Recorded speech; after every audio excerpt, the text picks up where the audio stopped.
tôi chơi lên bàn này bàn muối ơi bàn muối đã bê tôi nhé bà ơi hun bọt ngọt bởi vì hun thoáng bàn hun bọt ngọt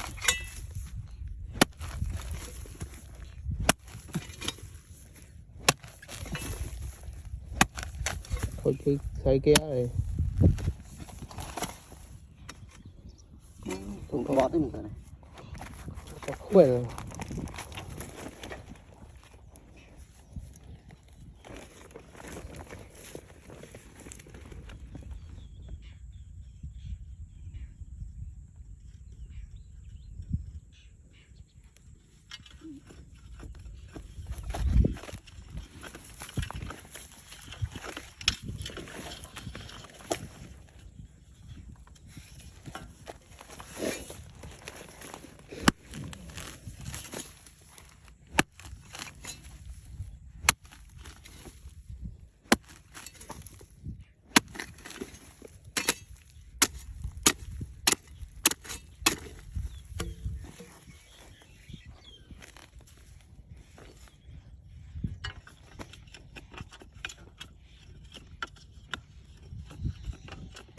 món bọt đây đấy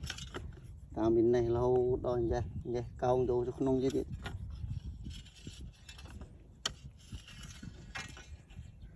bọt đó nào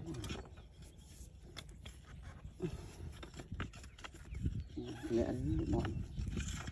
bị bây cái lẹ nó cắp mai anh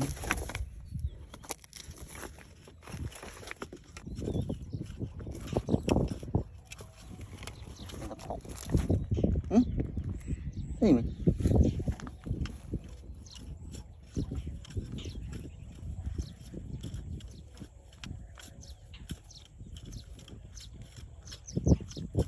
nó cái lần tiền trâu tụi mình plụm